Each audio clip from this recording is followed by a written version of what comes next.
현대인들이 혈관 질환이 많아지는 이유가 혈관 질환의 위험 인자에 너무 일찍 노출이 되는 거예요. 비만, 고혈압, 고콜레스테롤 혈증, 혈관 질환을 일으키는 중요한 요인인데 단순히 약을 먹고 떨어뜨리는 것으로 치료가 종결된 걸까요? 약은 숫자만 관리해 줄 뿐 망가진 몸을 치료해 주는 게 아닙니다. 나이 들수록 잘 챙겨 먹는 거를 요령 있게 해야 되는데 든든하게 먹고 이런 노력을 하다가 보면 내가 약을 반으로 줄여보거나 한번 끊어볼게요 라는 말이 나올 겁니다. 의사 선생님을 깜짝 놀라게 해주세요. 지식한상 구독자분들 반갑습니다. 저는 강북 삼성병원 건강의학본부 교수로 재직하고 있는 가정의학과 전문의 박용우입니다. 현대인들의 건강을 위협하는 것을 크게 암, 혈관 질환 이렇게 나누거든요. 암에 걸리지 않기 위해서 노력을 하지만 유전적인 소인도 있고 건강관리를 해도 오는 암을 다 막을 수는 없단 말이죠. 그리고 암은 단기간에 이제 결판이 납니다. 그런데 혈관 질환의 경우에는 내가 어떻게 생활 습관을 갖느냐에 따라서 혈관 질환에서 더 멀어질 수도 있고 또는 혈관 합병증에 걸리지 않을 수도 있어요. 거꾸로 내가 내 몸 관리를 안 해서 혈관 질환, 혈관 합병증으로 가게 되면 노후의 삶의 질이 뚝 떨어지게 됩니다. 대표적인 혈관 질환이 젊은 시기에는 돌연사의 중요한 원인인 심근경색, 조금 더 나이 들게 되면 우리가 중풍이라고 얘기하는 뇌혈관 질환, 더 나이 들게 되면 치매에 이르기까지 다 이게 넓은 의미에서 혈관 질환 또는 혈관 합병증이라고 할 수 있는데 단지 몇 년의 문제로 끝나는 것이 아니라 짧게는 10년에서 20년, 30년까지 불행한 삶을 살 수 있기 때문에 예방 가능한 이 혈관 질환을 젊은 나이에 관리를 해야 됩니다. 그런데 현대인들이 혈관 질환이 많아지는 이유가 혈관 질환의 위험 인자에 너무 일찍 노출이 되는 거예요. 예를 들어서 심근경색 같은 경우는 제가 의과대학을 다니던 시절에는 60세 이후에 걸리는 병이었고 50대에는 드물게 오는 병이었거든요. 지금 현재는 30세 미만에서도 심근경색이 발병합니다. 비만, 고혈압, 고콜레스테롤 혈증 이런 것들이 혈관 질환을 일으키는 중요한 요인인데 그래서 혈관 질환에서 멀어지려면 이러한 위험 인자들이 하나라도 생기면 빨리 그 위험 인자를 제거하려는 노력을 해야 되겠죠. 고지혈증을 일으키는 생활 습관적인 요인이 첫 번째가 포화지방보다 더 중요한 것이 과당과 탄수화물의 과잉 섭취입니다. 지방간이 콜레스테롤을 올리는 중요한 원인으로 생각을 하고 있거든요. 이 지방간이 숨어있는 변수가 되고 우리가 포화지방 섭취를 많이 하게 되면 당연히 지방간이 생기고 지방간이 악화되겠죠. 그러면 콜레스테롤이 올라가겠죠. 그래서 포화지방 많이 먹으면 콜레스테롤이 올라간다는 말이 틀린 말은 아니에요. 그렇지만 과당을 많이 섭취하고 상대적으로 탄수화물 섭취가 많으면 어떻게 되죠? 지방간이 오겠죠. 그러면 콜레스테롤이 올라갑니다. 콜레스테롤이 높은 사람들은 폐경 이후의 여성들이란 말이에요. 중년 이후의 여성들이 평소에 고기도 즐겨 찾지 않는 분들이 포화지방 먹지 말래. 그럼 뭘 찾죠? 과일 찾아 먹고 고구마 먹고 몸에 좋다라고 하는 그러한 탄수화물을 더 많이 섭취한단 말이에요. 그러면 그분들은 이미 숨어있는 지방간이 있는데 그 지방간이 더 나빠지겠죠. 그래서 숨어있는 이 지방간이 콜레스테롤을 높이는 중요한 원인 중에 하나라는 생각을 해야 됩니다. 이러한 음식 말고도 운동 부족이라든지 의자 중독에 빠져서 하루 종일 앉아있게 되고 그 다음에 나이가 들면 또 생리적으로 근육량이 줄어들잖아요. 근육이 줄어드는 것도 콜레스테롤이 올라가는 중요한 원인 중에 하나입니다. 그래서 특히 여성들이 나이 들면서 콜레스테롤 수치가 확 올라가는 이유는 저근육형 체형으로 잘 가기 때문이거든요. 그래서 그런 경우에는 오히려 단백질 섭취를 늘리고 운동을 해서 근육을 늘리면 콜레스테롤을 떨어뜨릴 수가 있는데 고기 먹으면 안 돼. 그리고 자꾸 탄수화물 위주로 식사를 하게 되니까 이게 개선이 안 되는 거예요. 저는 이제 비만 치료를 오래 해왔으니까 실제로 제 환자들 중에서 고혈압, 고지혈증, 당뇨약을 끊게 한 환자분들이 많습니다. 그렇지만 모든 환자분들이 다 가능하다고 얘기는 안 해요. 이미 몸이 많이 망가져 있는 분들은 약의 도움을 받아가면서 건강한 몸으로 가려고 하는 노력을 하는 것이 훨씬 유리한 경우도 있어요. 그러니까 약을 무조건 끊겠다라고 생각하기보다는 약의 도움을 받되 약의 도움을 최선으로 받겠다가 목표가 돼야 되는 거예요. 근데 정말 유명하신 의사 선생님한테 약을 처방받았으니까 이 약 먹으면 난 건강해질 거야 하고 약에 의존하면서 생활 습관은 그대로 유지되면서 약만 먹었잖아요. 그러면 3개월 후에 가면 수치는 떨어져 있을지 모르나 몸은 건강해졌나요? 그 다음에 3개월 후에 가보면 혈당이 다시 올라갔는데요 하고 약의 가짓수가 늘어나거나 약 용량이 늘어나겠죠. 약으로 치료하는 게 아니에요. 약은 보조적인 도움을 받을 뿐 궁극적으로 내 몸을 바꿔서 약을 최선으로 써도 그 수치를 유지할 수 있는 몸, 그 몸을 만드셔야 되는 겁니다. 나는 고지혈증 약을 한번 끊어보고 싶어 라고 생각을 하셨다면 약을 바로 끊지 마시고 약을 드시면서 콜레스테롤 수치를 높였던 원인들을 해결하는 방법을 찾는 거죠. 지방간, 인슐린 저항성 개선해야 되고, 그 다음에 양질의 단백질을 더 챙겨 먹으면서 근력 운동이나 규칙적인 운동을 해야 되겠죠. 또 중요한 게 있어요. 숙면입니다. 그러니까 우리가 서카디안 리듬이라고 하는데, 우리 몸이 12시간은 신체 활동, 그다음에 음식을 섭취하는 시간이고, 또 나머지 12시간은 음식을 섭취하지 않으면서 휴식과 수면을 취하는 시간이거든요. 이것을 매 24시간마다 계속 우리 몸은 반복하게 되는데, 이 서카디안 리듬이 잘 유지되어야 신진대사가 건강해지고 정상으로 돌아오게 됩니다. 그래서 저는 12시간 공복을 잘 지키고, 그다음에 7시간 이상의 숙면을 가급적이면 일정한 시간에 잠자리에 들고 일정한 시간에 일어나는 이러한 수면 습관을 가져서 서카디안 리듬을 회복시켜야 된다고 얘기하거든요. 이 서카디안 리듬이 회복이 되는 것만으로도 콜레스테롤은 혈당 수치가 조절이 될 수 있습니다. 이런 노력을 하다가 보면 아마 선생님이 콜레스테롤 검사를 해보고, 아니 수치가 너무 떨어졌는데요, 내가 약을 반으로 줄여보거나 한번 끊어볼게요 라는 말이 나올 겁니다. 의사 선생님을 깜짝 놀라게 해주세요. 잘 챙겨 먹는 게 중요하거든요. 그래서 그 잘 챙겨 먹는 거를 요령 있게 해야 되는데, 점심 식사에 활동량이 많으니까 양질의 탄수화물을 좀 든든하게 먹고, 그리고 저녁에는 저녁 이후에 활동이 상대적으로 적다 보니까 저녁 식사에서는 탄수화물은 더 줄이고, 그 다음에 자고 있는 동안에 우리 몸의 근육이 회복이 될 수 있게끔 양질의 단백질을 조금 더 많이 섭취하고, 그리고 잠자리에 들기까지 적어도 한 3시간, 4시간은 식사를 하지 않고, 그리고 잠자리에 들게 되면 숙면을 취하게 되고, 우리가 12시간 공복을 유지하는 데에도 도움이 될 수 있습니다.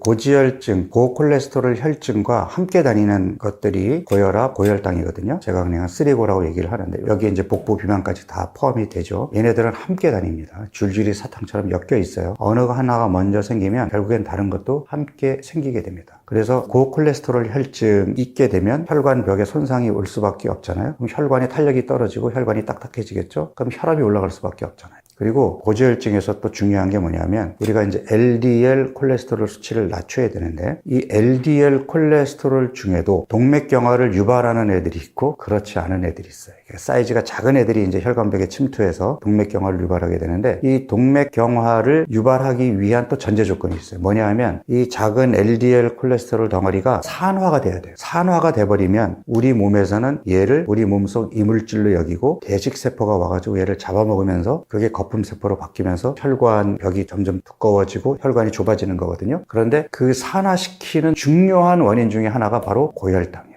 만성염증, 고혈당, 고인슐린 혈증, 이런 것들이 산화를 시키는 중요한 원인이거든요. 그러니까 결국은 혈압, 혈당, 콜레스테롤, 얘네들이 따로 노는 게 아니에요. 함께 어울리면서 어느 거 하나를 나쁘게 만들어서 다른 것을 끌고 오게 하는 겁니다. 궁극적으로는 얘네들을 다 관리를 해야 된단 말이에요. 그러면 단순히 약을 먹고 혈압, 콜레스테롤, 혈당을 떨어뜨리는 것으로 치료가 종결된 걸까요? 약은 숫자만 관리해 줄 뿐 망가진 몸을 궁극적으로 치료해 주는 게 아닙니다. 그럼 나는 어떤 노력을 해야 되죠? 일단 식습관을 바꿔야 되겠죠. 복부 내장 지방을 만들고 인슐린 저항성을 만들고 지방간을 만들었던 식습관도 개선해야 되지만, 나이 먹어가면서 근육량이 줄어든 거, 그 다음에 하루 종일 의자에 앉아 있으면서 내 몸의 신진대사가 느려지고 근육 사이사이에 지방이 낀 거, 이런 것들이 다 해결이 돼야 된단 말이에요. 그러니까 먹는 것만 갖고 조절하면 안 되고 일어나서 움직여야 되고, 내가 지금 근육이 적은 상태라면 잘 챙겨 먹고 운동해서 지금보다 근육량을 더 늘려야 되겠죠. 그러면 내가 약을 줄이더라도 끊더라도 그 수치가 다시 올라가지 않겠죠.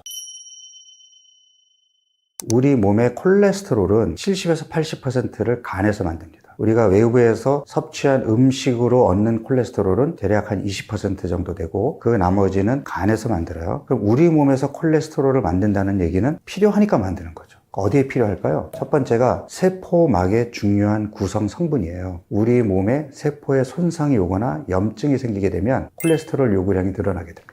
또 콜레스테롤은 성호르몬이라든지 우리가 스트레스 받게 되면 나오는 스트레스 호르몬을 만드는 전구물질이거든요. 그리고 비타민 D를 만드는 전구물질이기도 합니다. 우리 몸이 필요로 하기 때문에 간에서 만들어지고, 간에서 필요한 곳으로 보내고 다시 간에서 수거해가지고 처리를 한단 말이에요. 그러면 콜레스테롤이 올라갔다라는 것은 우리 몸에서 콜레스테롤을 필요로 하는 상황이 생겼다라는 거죠. 몸이 만성염증인 경우에도 그럴 수 있고 또는 혈관벽에 손상이 생기게 되면 그걸 수리하기 위해서 간은 손상된 곳으로 보내게 되겠죠. 수거해오는 능력이 떨어진다든지 또는 간에서 처리를 제대로 못해도 콜레스테롤 수치가 계속 올라가 있겠죠. 콜레스테롤 수치가 올라갔다고 해서 병원을 가서 간에서 콜레스테롤을 생성하는 과정을 차단해버리는 약을 처방받아 먹으면 그게 근본적인 치료일까요? 일단 콜레스테롤 수치를 낮춰서 동맥경화성 변화, 손상을 예방해주는 효과는 있을지 모르나 궁극적으로는 콜레스테롤이 올라간 원인을 찾아서 그 원인을 해결해 주는 것이 보다 궁극적인 치료가 아닐까요?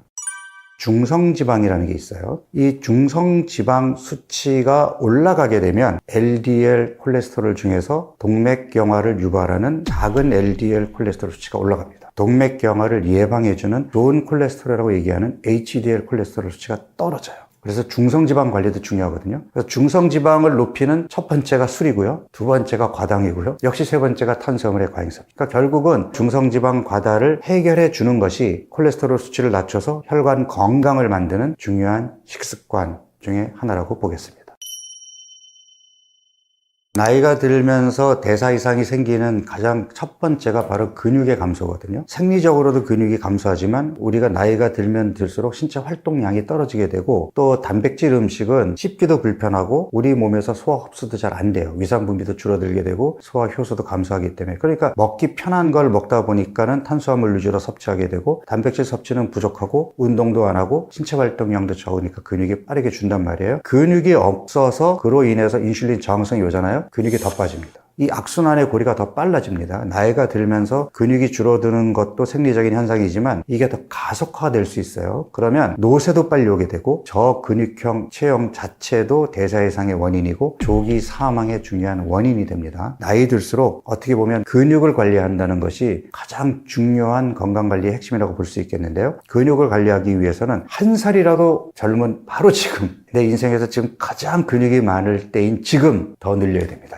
여기서 더 늘리려면 어떻게 해야 되죠? 첫 번째가 잘 먹는 거예요. 좋은 탄수화물과 양질의 단백질을 잘 챙겨 먹어야 근육이 붙어요. 체중계 눈금 줄이겠다고 살 빼겠다고 적게 먹으면 운동 백날 해봐야 근육 안 붙습니다. 단백질, 탄수화물 잘 챙겨 먹으면서 근력 운동을 병행을 해주고 동영상 앉아서 보시죠. 일어나서 주변을 걸으시고 혈액순환을 다시 원활하게 만들어 놓고 다시 앉으세요. 그러니까 이런 작은 습관의 변화가 내 앞으로의 건강을 지켜주는 겁니다. 지금 내가 딱 한 가지만 하라 그러면 지금보다 근육량을 더 늘려라.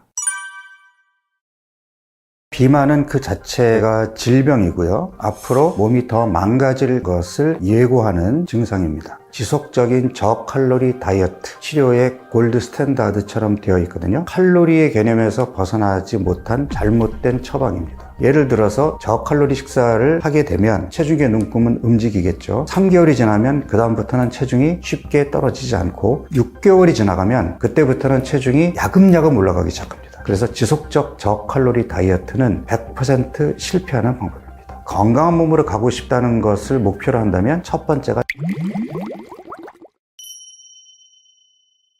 사실 비만 자체가 질병이에요. 예를 들어서 철결핍성 빈혈 병이잖아요. 철분이 부족해서 생기는 병이란 말이죠. 그런데 철결핍성 빈혈은 병이기도 하지만 하나의 증상일 수도 있는 거죠. 예를 들어서 내가 치질이 있단 말이에요. 눈에 보이지 않게 계속 실혈이 생겼다면 철결핍성 빈혈이 오겠죠. 치질을 치료해야 빈혈을 궁극적으로 해결하는 것과 마찬가지로 비만은 그 자체가 질병이고요. 질병의 위험인자이기도 합니다. 일단 배가 나오고 살이 쪘다라는 것은 앞으로 몸이 더 망가질 것을 예고하는 증상입니다. 당뇨병이라든지 심뇌혈관 질환 같은 합병증으로 이어지기도 하는데 비만은 그 자체로도 불편한 증상이 있죠. 첫 번째로는 몸이 무겁다 보니까 피로를 느끼게 되고 관절의 통증이나 심한 경우에는 관절염으로 빨리 갈 수도 있겠고요. 두 번째는 대사 이상을 초래하기 때문에 대사 질환이 나타나고 당뇨나 심혈관 질환으로 가게 되는 원인이기도 하고요. 마지막으로 정신적으로도 문제가 됩니다. 살이 찐 것 자체가 대인 기피라든지 우울감이라든지 자존감 결여 이런 것들이 있기 때문에 사람들을 만나는 것을 피하게 되고 혼자 있게 되니까 그런 스트레스 때문에 불면이나 우울감을 갖게 되고 그로 인한 과식 폭식이 이어진다 그러면 악순환이 계속되면서 몸이 더 망가지겠죠.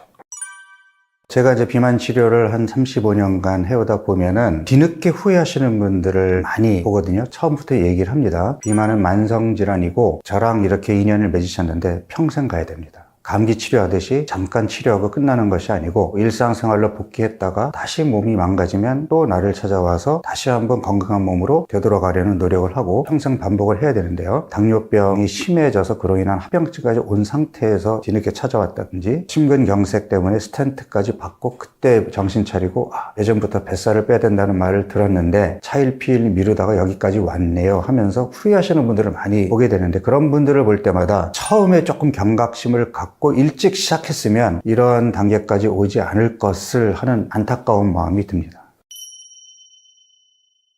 지금 우리가 이제 비만 통계를 보면 남성들은 대개 40대, 50대에 피크를 이루게 되고 60대부터는 조금 그래프가 꺾이는 반면에 여성들은 중년이 넘어가면서, 그러니까 완경기를 넘어가면서부터 비만 인구가 급격하게 늘거든요. 여성들은 꾸준하게 늘어요. 아무래도 임신, 출산을 겪으면서 늘게 되고 40대 후반, 50대에는 완경기를 겪으면서 늘게 되는데, 상대적으로 남성에 비해서 비만 유병률이 낮거든요. 개인적으로 여성들이 남성들보다 덜 비만한 것이 아니라 마른 비만이 여성들한테 숨어있기 때문에 통계 수치로 드러나지 않아서 상대적으로 적게 보이는 것으로 얘기하고 있습니다. 일반적으로 비만의 진단 기준을 체질량 지수, 그러니까 자기 체중을 미터로 환산한 키의 제곱으로 나눈 수치를 가지고 얘기를 하게 되는데 25 이상을 비만이라고 얘기를 하거든요. 30, 40대 남성들은 거의 반수 정도가 25를 넘어가요. 그런데 여성들은 대략 한 20%, 30% 미치거든요. 25를 넘는 사람들이 그렇게 많지 않단 말이에요. 그럼에도 불구하고 청소년기에서부터 체형에 민감하고 체중계 눈금에 예민하게 반응하다 보니까 살찌지 않으려고 적게 먹고 하는 그러한 습관들이 이어지면서 저근육형 체형이 많아요. 상대적으로 근육량이 적단 말이에요. 근육량이 적으니까 신진대사 속도가 떨어지게 되고 지방이 더 쌓이게 되면서 주로 복부에 쌓이게 되니까 배는 나오고 팔다리는 가는 형태의 체형을 갖고 있는 경우가 많거든요. 그래서 이런 마른 비만이 많고요. 여성 호르몬이 복부에 지방을 쌓아두는 것을 막아주는 효과가 있는데 완경을 넘어서 50대로 넘어가게 되면은 이 효과가 사라지면서 본격적으로 복부에 지방이 들게 됩니다.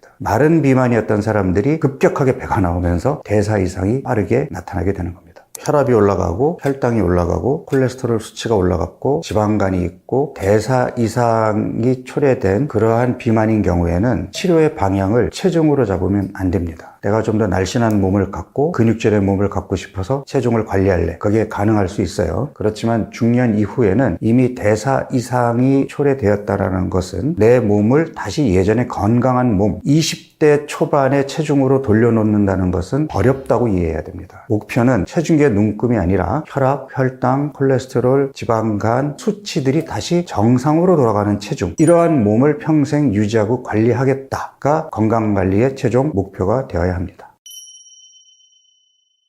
뚱뚱한 사람들의 경우에는 지방을 제대로 끄집어 쓰지 못하는 몸으로 바뀌었기 때문에 살이 찌는 거거든요. 피하 지방 조직은 우리 몸에서 필요한 경우에 지방을 끄집어 쓰기 위해서 비축해둔 저장 창고인데, 뚱뚱한 사람들의 경우 과거를 돌이켜보면 그 저장 창고에서 지방을 끄집어 쓴 적이 없는 거예요. 예를 들어서 마라톤 선수라든지 장거리 사이클링 선수 같은 경우에는 피하 지방이 얇거든요. 얇지만 운동 중에는 엄청나게 많은 에너지를 내잖아요. 그거는 피하 지방 조직에서 비축해둔 에너지를 끄집어서 쓰는 거예요. 그리고 쓰고 난 다음에는 다시 음식을 많이 섭취해서 채워놓죠. 이런 것들이 반복이 되면 피하 지방 조직에서 지방이 쉽게 나왔다가 쉽게 축적이 되기 때문에 살이 찔 이유가 없어요. 뚱뚱한 사람들은 피하 지방이 두껍죠. 그런데 지방이 안 나와요. 그래서 저는 이거를 스폰지에 비유를 해서 스폰지를 짜주어야 또다시 물을 머금을 수 있는데 뚱뚱한 사람들은 짜본 적이 없는 거죠. 그럼 어떻게 해야 되죠? 의도적으로 짜줘야 되겠죠. 에너지를 많이 사용해야 되는 강렬한 운동을 하거나 아니면 굶어야 되겠죠. 그래서 간헐적 단식이 치료에 꼭 들어가야 되는 겁니다. 간헐적 단식에 대해서는 많은 이론과 설이 난무하고 있거든요. 어느 게 정답인지 아직도 뚜렷하게 합일된 그런 내용은 없어요. 일단 간헐적 단식이 사람들의 관심을 끌게 된 이유는 뭐냐면, 다이어트를 하게 되면 먹지 말아야 될 음식들이 많잖아요. 음식을 제한하지 않고 어떤 음식이든 마음껏 먹되 일정 시간에만 먹고 그렇지 않은 시간에는 먹지 않거나, 또는 마음껏 먹다가 일주일에 하루, 이틀만 적게 먹으면 살이 빠질 수도 있고 적어도 지금 체중이 더 늘지는 않아. 얼마나 얼마나 매력적이에요. 전반적으로 적게 먹는 게 건강에 도움이 되는 건 맞지만 적게 먹는 소식의 방법으로 간헐적 단식을 활용한다면 건강한 사람에게는 상관이 없어요. 문제는 대사 이상이 있고 뱃살이 있고 살이 쪄 있어서 살을 빼고 싶어요. 건강해지고 싶어요. 그러면 간헐적 단식을 그렇게 활용하면 안 되겠죠. 건강한 몸으로 가고 싶다는 것을 목표로 한다면 박용우가 강조하는 간헐적 단식은 첫 번째가 잘 먹어라예요. 잘 먹으라는 표현이 배 터지게 먹으라는 얘기가 아니고 건강에 도움이 되는 음식을 칼로리를 계산하지 말고 배고프지 않게 충분히 먹어라입니다. 우리 몸으로 하여금 음식이 적게 들어오네 라는 긴장감을 주지 말라는 얘기예요. 그렇게 잘 챙겨 먹다가 갑자기 불시에 굶어버리는 겁니다. 그 다음날 또 잘 먹을 거거든요. 그러면 우리 몸은 긴장하지 않아요. 긴장하지 않는다라는 표현은 기초대사량을 떨어뜨리지 않는다는 얘기입니다. 간헐적 단식이 주는 첫 번째 장점은 신진대사 속도를 유지해 가면서 적게 먹는, 다시 말해서 건강한 방법으로 몸을 속이는 다이어트 일종이기 때문에 제대로만 한다면 충분히 우리가 원하는 더 건강한 몸으로 가는 그런 효과를 낼 수 있습니다. 그래서 제가 강조하는 게 우리의 전통 한식입니다. 밥을 먹게 되면 반찬으로 나물 반찬도 들어오고 단백질 반찬도 들어오잖아요. 그렇게 하게 되면 식이섬유가 풍부한 채소, 양질의 단백질, 좋은 탄수화물을 섭취하면서 영양의 균형을 맞출 수 있다는 거죠. 예를 들어서 내가 밀가루 음식을 좋아한다, 면이나 빵을 먹겠다 그러면 탄수화물은 많이 들어오지만 상대적으로 채소나 단백질이 좀 부족할 수 있죠. 면이나 빵은 흰 밀가루 음식이다 보니까 우리 몸에 들어왔을 때 혈당을 빠르게 높인단 말이죠. 그래서 지방간이나 인슐린 저항성을 개선하는 데에도 도움이 되지 않습니다. 우리나라의 전통 식사가 건강식이라고 생각하는데 다만 과거에 비해서 신체 활동량이 급격하게 줄었잖아요. 농사도 안 짓고 먼 길 걸어 다니지도 않고 차를 이용하고 하루 종일 앉아서 일을 해야 되는 현대인들에게는 한 끼에 밥 한 공기는 조금 많아요. 대신에 식이섬유가 풍부한 나물 반찬, 채소 반찬을 좀 많이, 양질의 단백질을 달걀이든 생선이든 고기든 매 끼니 들어와 있으면 좋겠다라는 거죠. 흰쌀밥보다는 현미밥이나 잡곡밥이 영양학적인 측면에는 더 도움이 될 수는 있으나 밥은 반찬이라는 친구들을 불러온단 말이죠. 잡곡밥이나 현미밥으로 3분의 2 공기 정도를 드시든지 흰쌀밥을 드시더라도 반 공기 정도만 드신다면 전혀 문제가 되지 않습니다.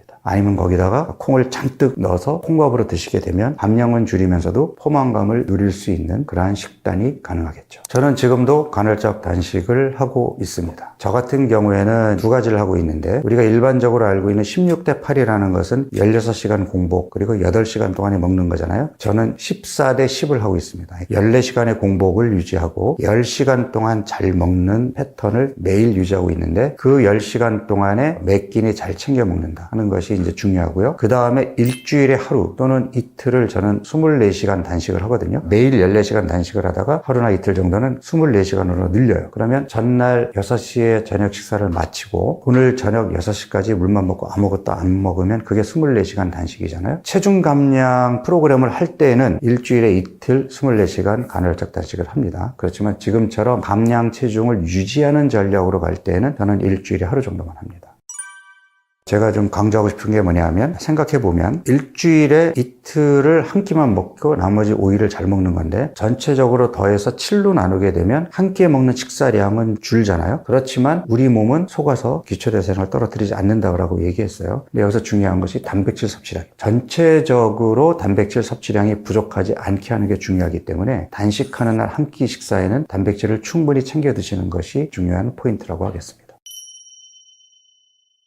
비만 치료의 첫 번째가 지금 현재 섭취하고 있는 식사량을 칼로리로 계산해서 칼로리를 500 내지 1000칼로리 정도 적게 먹는 지속적인 저칼로리 다이어트 치료의 골드 스탠다드처럼 되어 있거든요. 칼로리의 개념에서 벗어나지 못한 잘못된 처방입니다. 칼로리를 생각하지 말자라는 것을 이제까지 강조해 왔는데 칼로리라는 개념은 연구 논문을 쓸 때 객관적인 데이터가 필요하기 때문에 활용하는 자료일 뿐 일반적으로 치료를 하는 환자들에게 그대로 적용하는 데에는 문제가 있습니다. 예를 들어서 저칼로리 식사를 하게 되면 체중계 눈금은 움직이겠죠. 그렇지만 이제까지 많은 연구 결과에서도 나왔듯이 3개월이 지나면 그 다음부터는 체중이 쉽게 떨어지지 않고 6개월이 지나가면 그때부터는 체중이 야금야금 올라가기 시작합니다. 이거는 모든 임상 연구에서 공통적으로 나타나는 현상이거든요. 이론적으로는 적게 먹으면 한없이 빠져야 될 것 같은데 왜 3개월부터는 잘 빠지지 않고 6개월부터는 거꾸로 체중이 원래 수준으로 늘어나려고 할까요? 바로 우리 몸의 적응 반응 때문인데요. 적응 반응이라는 것은 생존을 위해서 본능적으로 음식이 적게 들어왔을 때 나오는 반응입니다. 첫 번째가 안정시 대사율이라고 하는 기초대사량을 알고 있죠. 이것이 떨어지게 됩니다. 수입이 줄어들게 되니까 우리 몸은 당연히 지출을 아끼겠죠. 그리고 우리 몸은 장기적으로 생존을 하기 위해서 지방을 아끼려 됩니다. 초반에는 지방보다 근육 손실이 생겨요. 적게 먹게 되면 근육 손실을 피할 수가 없습니다. 기초대사량도 떨어져 근육도 빠져 당연히 신진대사가 느려지니까 적게 먹어도 체중이 빠지지 않겠죠. 우리 몸에서는 렙틴 호르몬 부족으로 강력한 식욕이 나타나게 됩니다. 이거는 본인의 의지력만으로 해결되는 것이 아니기 때문에 하루 이틀은 참아볼 수 있지만 결국에는 과식, 폭식으로 이어지면서 실패하게 됩니다. 또 하나 우리가 매 끼니 적게 먹는다는 것은 우리 몸에게도 스트레스 호르몬을 자극하는 스트레스 요인이지만 정신적으로도 스트레스가 되겠죠. 하루 이틀도 아니고 매 끼니마다 생긴다면 몇 달을 이어가게 된다면 우리 몸은 만성 스트레스에 빠지게 되겠죠. 결국 우울해지거나 불면에 시달리거나 또다시 과식, 폭식으로 가겠죠. 이론적으로는 그럴듯한 방법이나 현실로 들어오게 되면은 3개월에서 6개월까지 이어가지 못하고 중도에 포기하게 되고 요요 현상으로 인해서 처음보다 체중이 더 늘어나서 끝나게 됩니다. 그래서 지속적 저칼로리 다이어트는 100% 실패하는 방법입니다. 건강 정보가 많다라고 하는 얘기는요, 어느 거 하나 정답이 없다라는 얘기입니다. 모든 사람들에게 보편적으로 해당되는 그런 정보가 있다면 그거 하나면 충분하겠죠. 어떤 사람에게는 이 정보가 맞을 수 있고 사람마다 다를 수 있는 거죠. 실제로 저도 이제 많이 경험을 하게 되는데 이를테면 다이어트를 하더라도 대사 이상이 없는 건강한 사람, 대사 이상은 없으나 뱃살은 나와 있는 사람, 대사 이상은 있으나 심하지 않은 사람, 이미 당뇨병까지 간 사람, 다양한 체질을 가지고 있는 사람에게 똑같은 미션을 주면 똑같은 결과가 나올까요? 그렇지 않습니다. 자기 체질 또는 지금 현재 몸 상태에 따라서 필요한 정보가 다를 수 있겠죠. 재미있는 연구가 있는데 저탄수화물 식이요법과 저지방 식이요법 어느 게 더 효과가 좋으냐 가지고 이제 연구를 한 논문들이 굉장히 많아요. 전반적으로는 단기간에는 저탄수화물 식사가 체중 감량에 도움이 된다라는 쪽으로는 나오고 있지만 6개월 이상 지속을 하게 되면 두 그룹 사이에는 차이가 없는 걸로 나옵니다. 구체적으로 들어가 보면 저탄수화물 식사군에서도 드라마틱한 효과를 보이는 사람이 있는가 하면 효과가 없는 사람이 있고 저지방 식사군에서도 드라마틱한 효과를 보이는 사람이 있는가 하면 그렇지 않은 사람이 있어요. 그 사람의 체질에는 저탄수화물 또 어떤 사람에게는 저지방이 건강을 챙기고 유지하는 데 더 도움이 됐다는 얘기거든요. 특정 방법으로 어떤 사람이 효과를 봤다 그래서 나도 저 방법을 쓰면 똑같은 효과를 낼 수 있지 않을까? 아니에요. 나한테 맞는 해법을 스스로 찾으셔야 됩니다. 현대인들은 비만 유발 환경에 살고 있죠. 과거에 비해서 먹을거리가 넘쳐나고 있고 의자에 앉아서 하는 일들이 많다 보니까 상대적으로 신체 활동량이 많이 줄어들게 되고 의자 중독에 빠지게 되고 낮밤의 구별이 애매하다 보니까 생체 리듬이 깨지게 되고 이러한 여러 요인들이 우리 몸의 대사 이상을 초래하는 원인으로 작용하게 됩니다. 그래서 비만 유발 환경에 있기 때문에 신경을 써서 이 환경에서 건강을 지키려는 노력을 해야 됩니다. 정신줄 놓고 있으면 나이 먹을수록 나도 모르게 내 몸이 나빠지는 것을 확인하게 되거든요. 조금이라도 배가 나오거나 살이 찌기 시작했다면 내 몸에 이상이 생겼다라는 적신호로 이해하고 바로 적극적인 건강관리에 들어가셔야 됩니다. 간은 우리 몸 신진대사의 컨트롤러입니다. 간에 기름이 끼기 시작하면 신진대사가 원활하게 일어나지 않으면서 혈당이 올라가고 콜레스테롤이 올라가는 겁니다. 계속 악순환을 거듭하면서 뱃살은 더 나오게 되고 당뇨로 이어지게 되고 심혈관 질환, 뇌혈관 질환으로 이어지기 때문에 지방간은 초기에 관리하지 않으면 큰 합병증으로 이어질 수 있습니다. 간이 회복할 수 있게끔 도와만 주더라도 지방간을 다시 건강한 간으로 바꿀 수 있습니다. 지방간을 개선하는 데 있어서 어떤 음식이 좋으냐? 살이 많이 쪘기 때문에 지방간이 왔다라고 생각을 하잖아요. 마른 지방간도 있거든요. 겉으로 봐서는 비만하지 않은데 간 조직 검사를 해보면 지방간 소견을 보이는 그런 환자들이 있습니다. 그렇다는 얘기는 체중이 늘지 않더라도 지방간이 올 수 있다는 얘기잖아요. 간에 기름이 끼게 되면 체중이 더 늘게 됩니다. 물론 체중이 늘게 돼서 간에 기름이 낄 수 있어요. 어쨌든 지방간은 비만, 뱃살에서 중요한 원인으로 자리 잡고 있는 질병입니다. 지방간이 왜 생기느냐? 우리 몸에 지방을 비축하는 장기 조직은 피하 지방이죠. 그런데 피하 지방이 빠릿빠릿하게 작동하게 되면 간에 기름이 낄 이유가 없어요. 피하 지방의 기능이 떨어지게 되면 여분의 에너지를 쉽게 피하 지방에 비축하고 또 필요할 때 쉽게 끄집어 쓰는 몸에서는 지방간이 잘 생기지가 않습니다. 그런데 피하 지방에 지방이 잘 비축이 안 되고 끄집어 쓰지도 못하는 이런 것들을 우리가 대사 유연성이 떨어졌다라고 얘기를 하는데, 여분의 에너지, 여분의 지방이 피하 지방으로 비축되지 못하고 혈액을 타고 돌다가 엉뚱한 내장 지방에 쌓이거나 간에 쌓이거나 췌장에 쌓이거나 근육 사이사이에 끼거나 심장에 끼거나 혈관에 끼거나 이러한 현상을 보이게 됩니다. 그래서 지방간이 생기게 되는 겁니다. 일반적으로 간 무게의 5% 이상 지방이 끼었을 경우를 지방간이라고 얘기하는데, 지방간이 오더라도 그게 심하지 않은 경우에는 건강상 별 문제가 없어요. 그런데 그냥 방치해서 진행이 되게 되면 지방간염으로 갑니다. 일종의 염증이잖아요. 그 염증이 제대로 해결되지 않으면 섬유화 병변으로 진행이 되면서 간경변으로 갑니다. 간암까지도 이어질 수 있거든요. 이거는 간 측면에서만 보는 거고요. 우리 몸 전반적으로 봤을 때 간은 우리 몸 신진대사의 컨트롤러입니다. 이 신진대사의 컨트롤러가 빠릿빠릿함을 유지해야 되는데, 간에 기름이 끼기 시작하면 빠릿빠릿함이 떨어지겠죠. 그러면 신진대사가 원활하게 일어나지 않으면서 다른 대사에도 이상이 생기게 되는데, 대표적인 것이 혈당이 올라가고 콜레스테롤이 올라가는 겁니다. 결국은 간에 지방간이 오면 인슐린 저항성이 생기게 되고, 인슐린 저항성이 생기게 되면 지방간이 더 악화되거든요. 계속 악순환을 거듭하면서 뱃살은 더 나오게 되고, 혈당은 올라가서 당뇨로 이어지게 되고, 콜레스테롤은 계속 높아져서 혈관의 손상, 동맥경화로 이어지게 됩니다. 당뇨병, 심혈관 질환, 뇌혈관 질환으로 이어지기 때문에 지방간은 초기에 관리하지 않으면 나중에 큰 합병증으로 이어질 수 있습니다.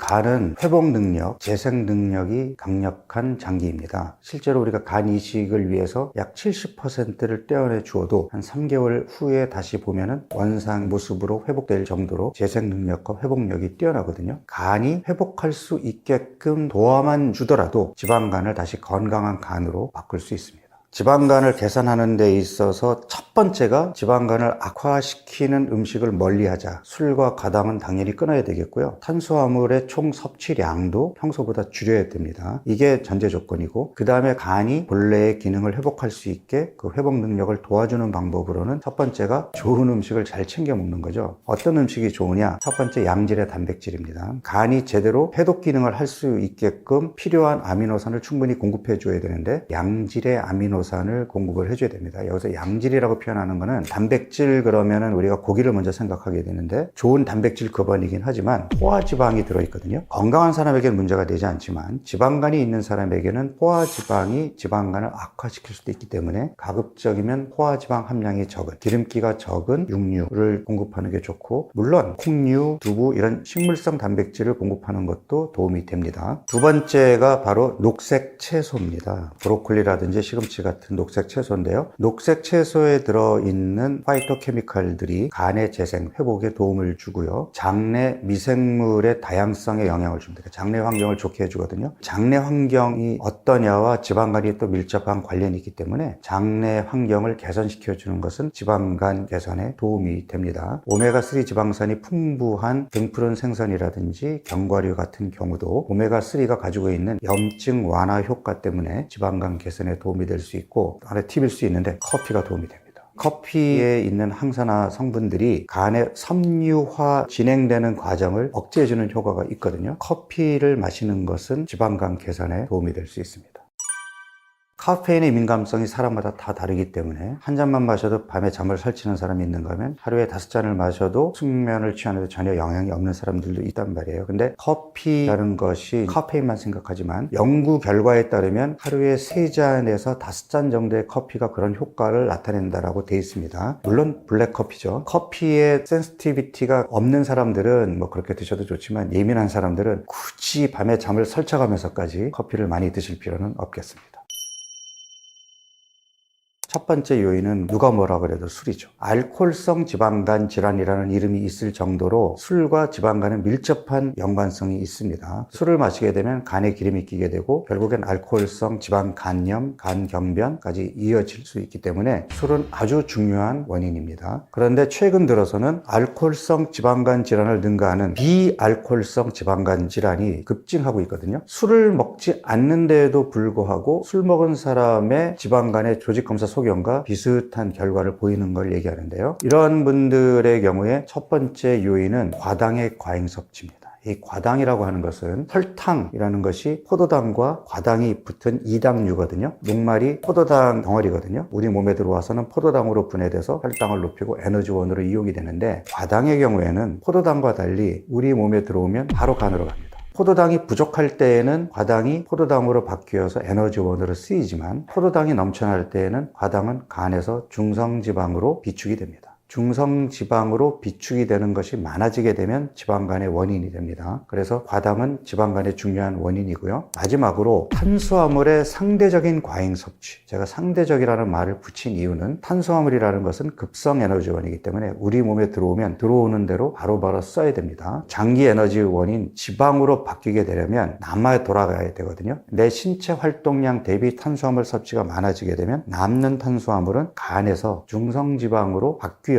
비축이 되게 되는데, 하루 이틀이 아니라 지속적으로 탄수화물의 과잉 섭취가 계속된다면 만들어진 중성지방이 제대로 밖으로 빠져나가지 못하고 간에 계속 쌓이게 되면서 지방간을 일으키는 중요한 원인이 됩니다. 이거는 괜찮을 거야 라고 생각하고 먹는데 오히려 지방간에 안 좋은 음식들, 첫 번째가 과일 주스입니다. 흔히 이제 해독 주스, 과일과 채소를 갈아서 드시는 분들이 있는데, 채소만 갈아서 드시면 건강에 도움이 되지만 맛이 없죠. 거기에다가 이제 과일을 함께 넣게 되는데, 과일을 갈게 되면은 과일에 들어있는 비타민, 미네랄 이런 성분들은 도움이 될 수 있을지 모르나 식이섬유가 제거되면서 당의 흡수가 빨라지게 되겠죠. 과일 주스로 들어오는 것은 오히려 지방간을 더 악화시킬 수 있고요. 그럼 그냥 과일을 먹는 건 어떠냐? 과일이 식이섬유와 함께 들어오게 되면 설탕 음식이나 가공식품보다는 낫습니다. 지방간에서 개선되어야 하겠다라는 목적으로 식단을 만든다면 베리류 종류의 과일을 평소보다 적게 드시는 것을 저는 권하고 싶고요. 두 번째는 양질의 단백질이 도움이 돼 하면서 소고기, 돼지고기를 선택했는데 상대적으로 마블링이 많은, 기름기가 많은 음식이 들어오게 되면 포화지방 때문에 자칫 득보다 실이 클 수 있습니다. 마지막으로 나는 밀가루 음식 먹어도 아무 문제 없어 라고 생각하시는 분들도, 밀가루에 있는 글루텐이 사실은 염증을 악화시킬 수도 있기 때문에 건강한 경우라면 상관이 없으나 지방간을 개선시키는 목적으로 식단을 짠다고는 글루텐이 포함된 밀가루 음식은 그 기간 동안에는 자제해 주시는 것이 도움이 됩니다.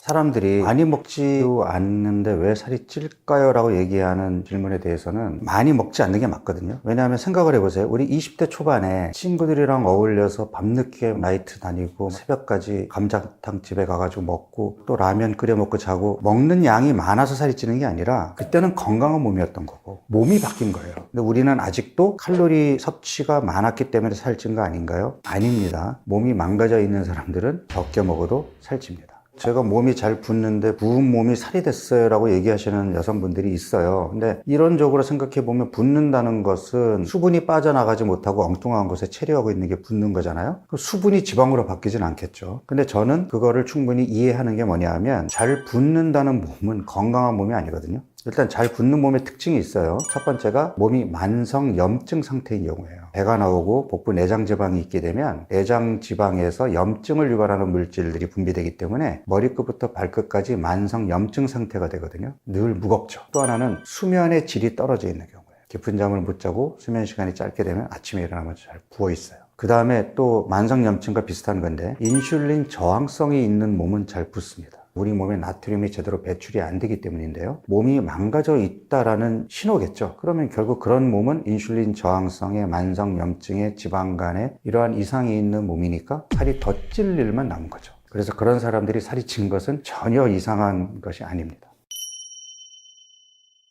결국은 잘못된 생활 습관이 몸에 쌓이면서 내 몸에 대사 이상을 초래하게 된 건데요. 우리 몸이 건강하다면 그럼 뭐 운동 안 하고 하루 세끼 밀가루 음식을 먹는다 그래서 쉽게 배가 나오거나 살이 찌지 않습니다. 그러한 생활 습관이 지속이 된다 그러면 우리 몸은 망가지겠죠. 그 흔한 예가 직장 생활을 시작하게 되면 환경이 확 바뀌게 되죠. 앉아있는 시간이 많아지게 되고 회식이나 술자리도 많아지게 되고 밤늦게까지 일을 하거나 아침 일찍 출근해야 되면 수면 시간도 부족해지게 되고 동료들 간의 스트레스, 살이 찔 수밖에 없는 환경으로 바뀌잖아요. 이러한 환경에서 내가 내 몸이 나빠지는 걸 눈치채지 못하고 어영부영 지내다 보면 어느 순간 몸이 나빠지면서 배가 나오고 살이 찌는 현상이 나타나는 거거든요. 일단 배가 나오고 체중계의 눈금이 늘어나는 것은 내 몸의 대사 이상이 시작된 신호로 봐야 된다. 내 주변 환경을 둘러보고 조금 더 건강한 몸을 만드는 쪽으로 신경을 써야 되겠네 하는 워닝 사인으로 봐야 된다는 것이 제가 누누이 강조하는 내용입니다.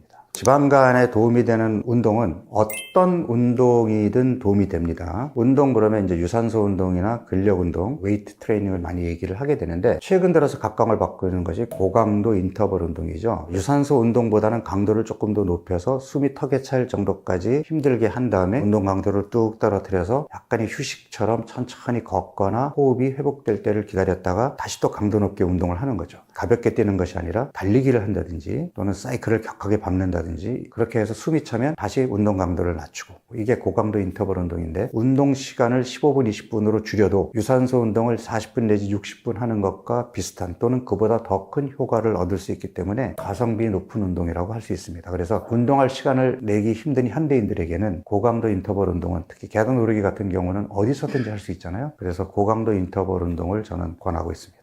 자, 예를 들어서 내가 지금 지방간에서 벗어나는 방법을 얘기를 했단 말이죠. 첫 번째 중요한 게 술과 설탕을 당분간 끊으라예요. 그런데 나는 밀가루 음식 너무 좋아하고 술도 못 끊겠어요. 나는 그거 먹어가면서 간장약 먹고 지방간 치료할래요. 그러면 그 치료 기간이 얼마나 걸릴까요? 간 수치도 쉽게 떨어지지 않을 뿐더러 지방간이란 딱지를 달고 3개월, 6개월 계속 약을 먹어가면서 치료를 해야 되는데 차라리 한 달 동안 큰맘 먹고 설탕, 밀가루, 술을 딱 끊고 건강식으로 챙겨 먹으면서 간의 회복력, 재생력을 믿고 한 달 동안 건강한 삶을 산다면 빠릿빠릿한 간으로 돌아오겠죠. 그 다음에 평소보다는 좀 적게 적당히 밀가루 음식과 술을 즐기면서 생활한다면 예전의 지방간으로 쉽게 돌아가지 않으면서 삶의 질도 유지할 수 있을 텐데 여러분은 어떤 방법을 선택하시겠습니까?